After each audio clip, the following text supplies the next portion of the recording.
গণভবন থেকে পাঙ্গাস মাছ করে নিয়ে যাচ্ছে। এটা কেমন দেখলো সারা দুনিয়াতে দেখতে। আমি মাপ চাই আপনাদের হাতে, মাপ। পলিটিক্যাল পার্টি আপনি ইচ্ছে হলে আপনি পলিটিক্যাল পার্টি করলেন আর চাঁদাবাজি শুরু করতেন, it will not happen, no more. Already আমরা অনেক রক্ত দিয়েছি। চাটুকারি, মাই গড, এই দেশটা চাটুকারে ভরে গেছে। আমি অলরেডি কয়েক জায়গায় রিকোয়েস্ট করেছি যে একটা অ্যাক্ট তৈরি করে ড্রাফটটা আমার কাছে দেন। এটা নিয়ে আমরা আমাদের যে যে কি বলে এটা আইন সংসদ বিচার, ওখানে আলাপ করব।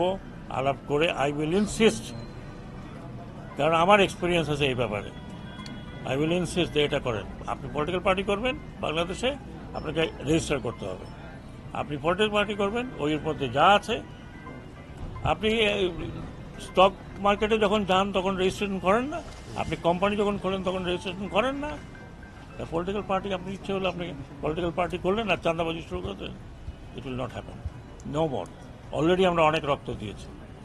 আমরা প্রায় 1000 লোক রক্ত দিয়েছি, পুলিশের রক্ত দিয়েছে। You have to pay for the price.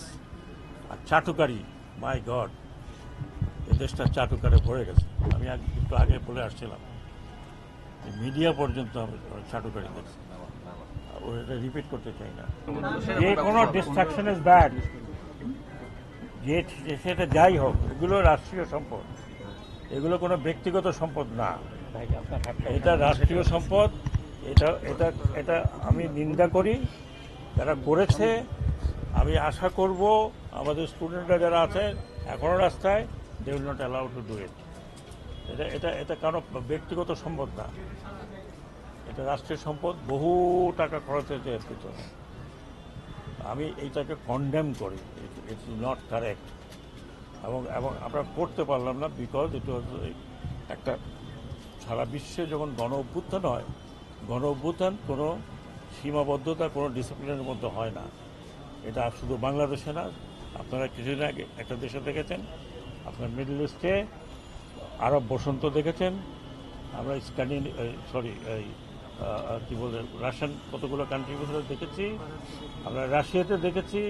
এটা হয়, কিন্তু আমাদের মতো দেশে, গরিব দেশ, অত্যন্ত গরিব দেশ, এই গরিব দেশের মধ্যে আমরা খুব উঁচু উঁচু দেখাচ্ছি, আমরা হিয়া তিয়া।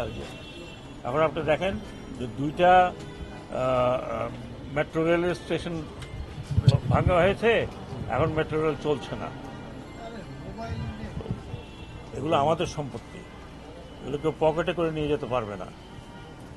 কারো কারো কারো বাপদাদার সম্পত্তি না, এগুলো এগুলো রক্ষা করা আমাদের কাজ। ঠিক আছে, জোশের মাথায় কিছু করেছেন, কিন্তু গণভবন থেকে পাঙ্গাস মাছ করে নিয়ে যাচ্ছে। এটা কেমন দেখলো সারা দুনিয়াতে দেখতে। মুরগি, কবুতর, কিন্তু আমরা তো একটা আমরা সোফা সেট, ওগুলো বোধহয় আমার ফেরত আসছে শুনছি। এটাও আমি বলেছি যে এটা প্রত্যেকটি নাগরিকের কর্তব্য টু সি যে মাইনরিটি, বা আমরা যাদেরকে মাইনরিটি বলি, সংখ্যালঘু সম্প্রদায়ের গায়ে হাত যেন না পড়ে। মেজরিটি যারা আছে, যারা মেজরিটি রিলিজিয়ন, এটা তাদের একান্ত পবিত্র কর্তব্য। আপনারা যদি না করেন, এই মসজিদে গিয়ে সারাক্ষণ নামাজ পড়েন, এটার হিসাব আপনাকেও দিতে হবে যে আপনি কেন প্রোটেক্ট করতে পারলেন না যারা আপনার কাছে প্রোটেকশন চেয়েছে। এটা আমাদের ধর্মেই আছে যে আপনি প্রোটেক্ট করবেন, বিং মেজরিটি। সেটা না করে যদি এটা করেন, এটা মৌলানা সাহেবদের জিজ্ঞেস করেন। আমি আশা করি আমার মাইনরিটি ভাইদের, আমি মাপ চাই আপনাদের হাতে, মাপ। কারণ একটা বিশৃঙ্খলার মধ্যে দিয়ে আমরা এখনও যাচ্ছি। আমরা আপনাদেরকে কিছু কিছু জায়গায়, বাট অনেক জায়গায় শুনেছি যে সোসাইটি প্রোটেক্ট করেছে। আমি ক্ষমা চাচ্ছি যে পুলিশ, র্যাব, অন্যান্য বাহিনীগুলো যাদের আমি এমপ্লয় করতে পারতাম, তাদের অবস্থা এখনও ভালো না, তো ফিরে আসবে। আমি আমাদের বৃহত্তর সোসাইটিকে অনুরোধ করব যে আপনারা আপনাদের ভাই, তারা একসাথে বড় হয়েছেন, একসাথে খাওয়া দাওয়া করেছেন, তাদেরকে রক্ষা করতে হবে। শুধু উনাদেরকে না, যে কোনো নিপীড়িত লোককে রক্ষা করবেন। ধন্যবাদ।